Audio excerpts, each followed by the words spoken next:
Bonjour à tous, donc aujourd'hui nous terminons la partie que nous avions commencée hier. Nous sommes toujours dans l'étude La volonté de Dieu. Cette partie, notamment la deuxième partie de cette partie, c'est une réflexion que mon mari m'a faite et que j'ai voulu vous partager. Je suis entièrement d'accord avec ce qu'il m'a partagé. Et donc, comme ça correspond totalement à l'étude en elle-même, je voulais absolument l'inclure donc dans cette étude. La partie d'hier était là pour amorcer ce que j'allais dire aujourd'hui. Voilà ce que je voulais vous dire là maintenant. Donc, on va reprendre un tout petit peu donc, le schéma que nous avions hier, où vous voyez à l'écran image 2. On voit que l'enfant est l'image de ses parents, la femme est l'image de l'homme est l'image du fils, le fils est l'image du Père, le Père Tout-Puissant. Si tout fonctionne bien et si chacun respecte ce que la parole demande, normalement, le mari a les bonnes attitudes, les bons raisonnements qui découlent de ce que Christ lui-même lui donne, puisque son regard est dirigé vers Christ, et ainsi de suite. Nous allons voir, donc dans le schéma qui suit, pour moi, tout ce que je vous ai mis à l'écran, pour moi, c'est un système. Ce système ne peut fonctionner que si l'épée à double tranchant traverse tout le système.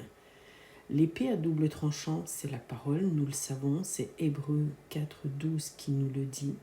Elle vient, elle traverse, elle sépare la moelle et les os, elle sépare l'âme et l'esprit, elle permet de montrer à l'être humain le bien et le mal, elle permet de pouvoir raisonner correctement.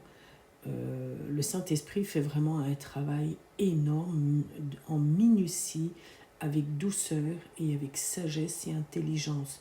Tout est fait correctement. Et cette épée à double tranchant, elle traverse absolument tout le système et elle arrive jusqu'aux enfants, quand il y a des enfants. Voilà. Puis quand tout va bien, surtout. C'est l'épée à double tranchant et c'est aussi l'amour de Dieu. Rien ne peut fonctionner si l'amour du Dieu puissant n'est pas présent. Là, dans le système, l'amour de Dieu traverse tout le système et va jusqu'à l'enfant. Ainsi, par amour, l'enfant prend comme exemple ses parents. Par amour, la femme prend comme exemple son mari. Par amour, le mari prend comme exemple Jésus.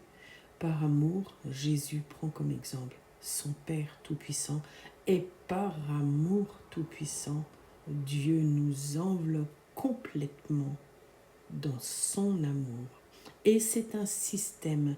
Et nous voyons sur la diapo suivante que c'est un système qui fonctionne dans l'unité.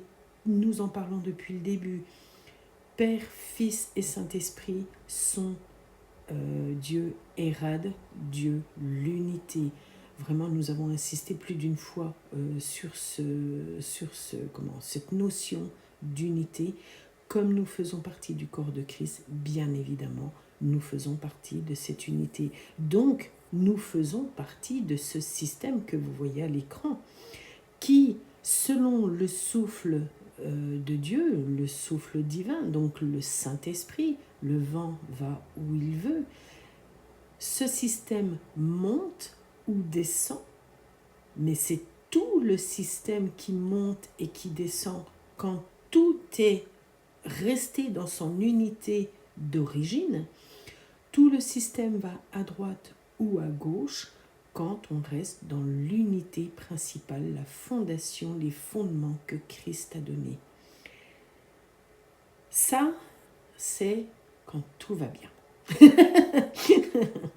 Maintenant, nous allons voir que s'est-il passé au travers des siècles, même au travers des millénaires, à cause de la désobéissance de l'homme et de la femme. Alors, on va forcément penser à Adam et Ève, mais il n'y a pas que. Parce qu'en fait, tout au long des générations qui ont suivi, jusqu'à nous, nous sommes aussi responsables qu'eux. Le système est le même. Le système de désobéissance, je précise. C'est ce que nous allons voir ensemble sur cette diapo. Donc je reprends l'origine où il y a Dieu, Père, Fils, Saint-Esprit, qui a créé l'homme à son image. Tous ensemble, dans l'unité, sont constants. Il y a une constance entre eux. Tout fonctionne ensemble. C'est ce que nous venons de voir précédemment. Dieu a tout de même laissé par amour pour les êtres humains un choix. Soit la vie, soit la mort, soit le bien, soit le mal. Et il a mis devant lui l'arbre de vie qui était dans le jardin d'Éden, mais l'arbre de vie qui est toujours présent aujourd'hui, Jésus, et l'arbre de la connaissance du bien et du mal, qui est la connaissance de ce monde avec toutes les convoitises de ce monde. C'est ce que nous allons voir pour la suite. Nous savons tous que la femme puis l'homme ont choisi malheureusement.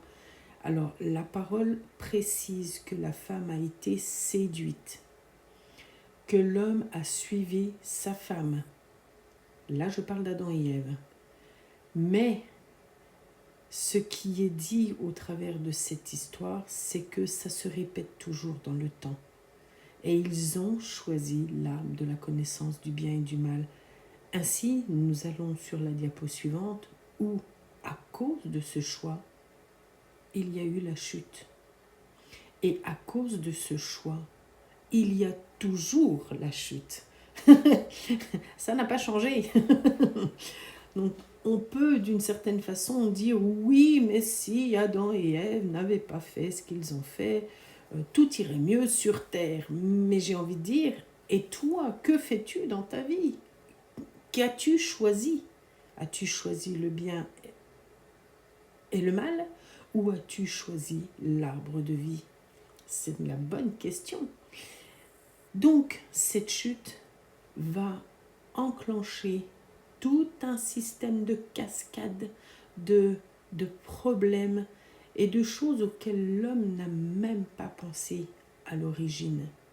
Et encore aujourd'hui, si on n'a pas les yeux ouverts sur la parole, on ne réalise pas que les choix que l'on fait dans la vie ont des conséquences énormes. Et c'est ce que nous allons voir ici. Nous voyons sur la diapo qui suit, la première conséquence, c'est l'orgueil. Souvenez-vous, l'orgueil, c'est Satan. Satan, pris d'orgueil, a voulu à un moment donné dépasser Dieu, a voulu prendre la place de Dieu. Souvenez-vous, on en a parlé tout au début. Cet orgueil qui est là en permanence, toujours existante parce qu'elle est insufflée d'une certaine façon par Satan, qui est toujours là et qui pousse à vouloir être orgueilleux, pousse l'homme à vouloir devenir comme un roi tout puissant. Je veux, je veux, je veux. C'est ainsi que l'homme se comporte sur cette terre. Il veut, il convoitise les richesses de ce monde. Il veut aller jusqu'au bout du monde. Il veut aller jusqu'au bout de l'univers. Il veut la femme de son prochain. Il veut la nourriture de l'autre. Il veut. Voilà, ça c'est vraiment il veut. Un homme sur cette terre a dit je pense donc je suis. Quel blasphème. Désolée, je le prends comme ça. Mais c'est un blasphème. C'est un blasphème parce que je suis, c'est Dieu. Dieu s'est présenté à Moïse en disant je suis de toute éternité. Yahvé. Yahvé, c'était j'étais, je suis, je serai, j'arrive. On ne peut pas dire en tant qu'être humain je pense donc je suis, puisque nous ne sommes pas je suis, Dieu et je suis. C'est un blasphème. Mais par orgueil, l'être humain dit je suis. Par orgueil, l'homme convoite son prochain, convoite tout ce qu'il y a autour de lui, les pierres précieuses. Souvenez-vous, Satan, lorsqu'il était près de Dieu, il était au milieu des pierres précieuses. Dans Ézéchiel 28, nous le voyons. Dans Ésaïe 14, nous le lisons également. Quant à la femme, parce que elle a son rôle aussi, la femme se prend, elle, de son côté, pour la reine. Les femmes se prennent pour des reines, pour des princesses. Elles veulent être les plus belles. Elles veulent être maquillées à outrance, remplies de bijoux, remplies de tatouages, remplies de ceci, de cela, de très très beaux habits. Je veux être la plus belle. Il faut absolument que je sois plus belle qu'une telle. Les réseaux sociaux sont là pour ça. Ouh là là, les réseaux sociaux qui aujourd'hui, d'une certaine façon, détruisent toutes les jeunes filles qui y arrivent. Et ça commence très tôt, ça commence dès l'âge de 9 ans, où les gamines sont sur les réseaux sociaux et parce qu'elles ont vu une influenceuse dire ceci ou cela, elles veulent être ceci ou cela, ou parce qu'elles ont vu telle ou telle vidéo, alors il faut absolument qu'elles aient ceci ou cela. Ça va très loin, ça va très loin. La femme veut devenir une reine. La femme convoite les richesses de ce monde. Mais ça va encore plus loin que cela. La femme veut prendre la place de l'homme. Elle veut être au-dessus de l'homme. Aussi vrai que Satan a voulu être au-dessus de Dieu, la femme veut prendre la place de l'homme. Et si vous regardez bien sur la diapo, j'ai marqué que l'homme perd sa force. Avec les siècles, je dirais même avec les millénaires, l'homme a perdu sa force masculine, force physique, force de caractère aussi masculine. Il y a une vision dans la parole que le roi Nebuchadnezzar a eue, roi de Babylone, du temps de Daniel, et ce roi a vu une statue. Je vais parler 2 petites secondes de cette statue parce que je veux absolument que vous compreniez ce que signifie perdre sa force masculine. Cette statue montre 4 royaumes. Alors bien sûr, c'est Daniel qui explique cela à Nebuchadnezzar après. Le premier royaume est représenté par la tête. La tête est en or. Et je vais faire exprès de bien préciser les matériaux. La tête est en or. Ce royaume était le royaume de Babylone. Le deuxième royaume, c'est le torse. Le torse était en argent. Le troisième royaume était en bronze. Donc, on va dire le bas du ventre et un peu le début des jambes. Le quatrième royaume, qui est divisé d'une certaine façon en 2 parties, il a commencé avec, donc ce royaume est en argile et en fer, quelque chose de très très très fragile. Fer pour donner la force, mais argile pour montrer que ça reste fragile. Ce quatrième royaume était le royaume romain, qui s'est à un moment donné éteint et qui a repris sous forme de gouvernement mondial. Nous en parlons assez depuis bien des années. Le premier à parler du gouvernement mondial, c'est Carter, le président Carter, qui lui a dit dans une vidéo nous allons vers le gouvernement mondial. Et bien évidemment, tous ceux qui ont suivi ont parlé de gouvernement mondial et tout doucement, on a entendu ce que ça signifiait, comment on allait y venir. Et nous y sommes, tout simplement. Là où je veux en venir, ce n'est pas le côté historique des choses, ce n'est pas le temps chronologique. Par contre, c'est sur la force de l'homme masculin tout au long de ces royaumes. Le premier royaume était en or, l'or qui symbolise la pureté déjà et d'une, mais surtout la force. C'est quelque chose de très dur à détruire, l'or. D'ailleurs, on ne détruit pas l'or. C'est vraiment quelque chose qui perdure dans le temps. C'est quelque chose qui est là. Ça a une symbolique d'éternité pour certains. Enfin, c'est surtout le diamant, mais l'or aussi, d'une certaine façon. Et le royaume de Babylone reflète vraiment cette symbolique de force masculine qui perdurait, qui était là, et on avait vraiment des hommes qui étaient très durs, voire trop durs, j'ai envie de dire quand même. Et puis a suivi le royaume des Perses et des Mèdes. Alors déjà c'était divisé en deux, donc déjà fragilité parce qu'il y avait division. L'argent est un peu moins précieux que l'or, c'est ce que tout le monde dit. Donc la force physique, ça représente vraiment la force physique et mentale de l'homme masculin qui a perdu en intensité. Et ça continue parce que le royaume qui suit est en bronze, donc d'autant plus fragile. Le bronze est beaucoup moins précieux que l'argent et l'or. Donc on retrouve cette symbolique de force masculine mentale et physique qui diminue. Et on termine avec l'argile et le fer. Le fer, c'est costaud, mais on peut vite le briser. L'argile, c'est fragile. L'argile représente les alliances qui sont faites avec les royaumes entre eux, donc des alliances humaines. Fragilité dans les alliances. Mais vraiment, vous pouvez voir au travers de cette statue la déchéance de la force physique, mentale de l'homme masculin.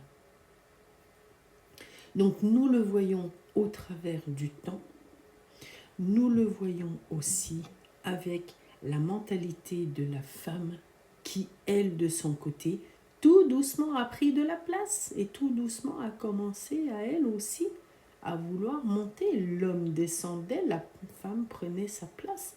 Ça s'est fait de siècle en siècle, tranquillement. Mais aujourd'hui, nous en sommes où? Voilà. Posons-nous les bonnes questions. Nous en sommes, et nous le voyons sur la diapo suivante, à la montée. Entendez bien ce que je vais dire là, parce que c'est très important. À la montée de la féminisation. C'est-à-dire que l'homme a perdu sa place masculine, sa force masculine, et tout doucement, il en vient à la féminisation. Nous y sommes. Bien évidemment, toutes ces places perdues de l'homme et de la femme ont amené la satanisation des événements et des choses. Satan a pris de plus en plus de place avec le temps. La perversion sexuelle, j'ai envie de dire, ça c'est le premier péché qui a été mis en place, la perversion sexuelle, dans tous les sens du terme. Perversion sexuelle où l'homme va vers d'autres femmes, où la femme va vers d'autres hommes, où les hommes ont plusieurs femmes, ensemble, tous ensemble dans le même lit, youpi, troulala, tout va bien. Mais aussi la perversion sexuelle où il n'y a plus de rapport entre femme-homme, mais entre femme-femme et homme-homme, et ainsi de suite. Et bien d'autres choses d'ailleurs. Et là, ça parle des animaux, donc waouh. Enfin bref, inversion des rôles, c'est ce que nous avons vu juste avant, c'est-à-dire que l'homme prend tout doucement la place de la femme et la femme prend tout doucement la place de l'homme. Ça s'appelle la déchéance totale. Nous voyons sur la diapo qui suit ce que Jésus a dit lui-même dans Luc 24, dans Matthieu. Il en sera comme du temps de Noé. Je n'ai pas marqué également il en sera comme du temps de Sodome et Gomorrhe. J'aurais pu le marquer parce qu'en fait on retrouve dans Sodome et Gomorrhe tout ce qui est perversion sexuelle, tout ce qui est pas transgenre, mais mince, comment on appelle ça, tout ce qui est en rapport avec l'homosexualité et tout. Mais du temps de Noé, et nous en avions un tout petit peu parlé dans une des études précédentes, où nous en sommes aussi à la transformation génétique. Parce que à force de perdre sa place, à force de vouloir prendre la place d'eux, à force de ne plus regarder à Jésus, à force de ne plus être accroché et vraiment greffé correctement à l'olivier, au cep, à force de, eh bien, on finit par en revenir à ce qu'il s'est produit avant le déluge. Que s'est-il produit avant le déluge? Je voudrais quand même en parler un tout petit peu. Prenez Genèse 6. Nous lisons quoi? Que du temps de Noé, les méchants avaient pris toute la place. Nous entendons que les anges qui n'avaient pas gardé, encore une fois, leur place, sont venus vers des femmes humaines, ont eu des enfants avec les femmes humaines, perversion sexuelle, encore une fois. Nous retrouvons tout à chaque fois, à chaque époque. Et de ces relations sexuelles sont nés des géants que la parole nomme les géants de l'Antiquité. Les géants de l'Antiquité sont les héros, entre guillemets, de tout ce qui est mythologie grecque, mythologie romaine, mythologie de tout genre. Ce qu'on a appelé avec le temps mythologie, pour mettre ça dans un cadre bien précis et dire oui, c'était des histoires d'antan. Non, pas du tout. C'était de réelles histoires. Elles ont vraiment été sur Terre. Il y a eu des géants de l'Antiquité sur Terre. Qui étaient-ils? Des enfants nés de femmes et d'anges. Donc ils avaient l'allure d'êtres humains, mais la puissance et la force des anges. Et c'était des êtres humains, et on en a retrouvé les squelettes. Vous pouvez regarder sur Internet, vous marquez squelettes de géants. Vous verrez qu'on a retrouvé des squelettes de 7 mètres de haut, des vrais squelettes, hein, je précise bien, ce ne sont pas des squelettes reconstitués, non, des véritables squelettes. Certains de 7 mètres de haut, et on en a retrouvé un de 11 mètres de haut. Imaginez ce que c'est, 11 mètres de haut. Ouloulou. Nous sommes des fourmis à côté. Imaginez ce qu'il s'est passé avant le déluge. Pourquoi l'eau est montée si haute? Pourquoi elle a dépassé les montagnes? Parce qu'il y avait des géants sur terre et que ces géants avaient tout pouvoir sur terre. Ils étaient dirigés par qui? Par les anges. Les anges étaient dirigés par qui? Par Satan. On appelait ça les anges déchus. Tout ça, c'est expliqué dans Genèse 6. Alors bien sûr, c'est résumé en quelques lignes, mais c'est quand même ce qui s'est passé. Et ça s'appelle de la transformation génétique, le fait d'avoir des enfants avec des femmes humaines et des anges. Transformation génétique. De nos jours, nous en sommes où? Transformation génétique. Le Covid nous l'a prouvé. Je ne veux pas faire de polémique, mais le fameux pic-pic, je ne dirai pas son nom, ce fameux pic-pic, on va l'appeler pic-pic, ça va être rigolo. Il a fait quoi? Sachez qu'il y avait 3 sortes de pic-pic. Une sorte où il n'y avait strictement rien dedans, effet placebo. Une sorte où, j'ai envie de dire, c'était un semblant de vrai pic-pic. Et puis, la troisième sorte, où dedans, on a injecté quelque chose pour transformer la génétique humaine. Que vous le vouliez ou non, c'est exactement ce qu'il s'est produit. En dehors de tout ce qui s'est fait à côté. Lorsque Dieu dit « il en est comme du temps de Noé », on retrouve absolument toutes ces caractéristiques de notre temps. Nous y sommes. Tout y est. Tout. Absolument tout. Et vous savez, ou peut-être pas, je ne sais pas, mais toutes les fois qu'il y a eu perversion sexuelle, ou toutes les fois qu'il y a eu homosexualité, ou autre, dans un royaume, cela a provoqué la chute du royaume.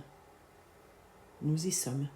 Nous avons la chute de, entre guillemets, notre royaume qui est en train de prendre, qui a commencé, j'ai plutôt envie de dire, nous y sommes, nous sommes dedans. Tout ceci est dû à quoi? Et j'en reviens à mon schéma de départ, à des personnes qui n'ont pas eu, dès le début, le regard fixé sur Christ, sur l'arbre de vie, qui ont décidé de regarder à l'arbre de la connaissance du bien et du mal, qui n'ont pas tenu leur place parce que de toute façon allait découler une chute humaine avec des conséquences humaines. Parce que là, je ne vous parle que de certaines choses, mais il ne faut pas oublier toutes les guerres, tout ce qui s'est produit dans les siècles, les millénaires. Il y a eu des horreurs sur cette terre, et il y a toujours d'ailleurs des horreurs sur cette terre. Tout ceci parce que des êtres humains n'ont pas gardé leur place. J'insiste. Je vous en supplie, en tant qu'enfant de Dieu, en tant qu'époux, mari, père d'enfants, fils de, enfant de Dieu, je vous en supplie, regardez à Christ. Pour que vos épouses, puis vos enfants, aient un exemple. Je vous en supplie, femmes terrestres, enfants de Dieu, épouses d'enfants de Dieu, regardez à vos époux et ne prenez pas la place d'eux, et ainsi de suite. Faites très attention, parce que toutes ces choses blasphèment le Saint-Esprit. Ça a des conséquences énormes que de blasphémer le Saint-Esprit. Voilà ce que je voulais dire dans cette étude. Je sais, elle est très longue, j'en suis désolée, mais il fallait absolument que je vous explique tout ça pour comprendre où nous en sommes et comprendre jusqu'à quel point il est important de faire la volonté de Dieu. Je vous embrasse très fort, je vous dis à très bientôt et je vous remercie de m'avoir écouté jusqu'à maintenant. Que Dieu vous bénisse. À bientôt.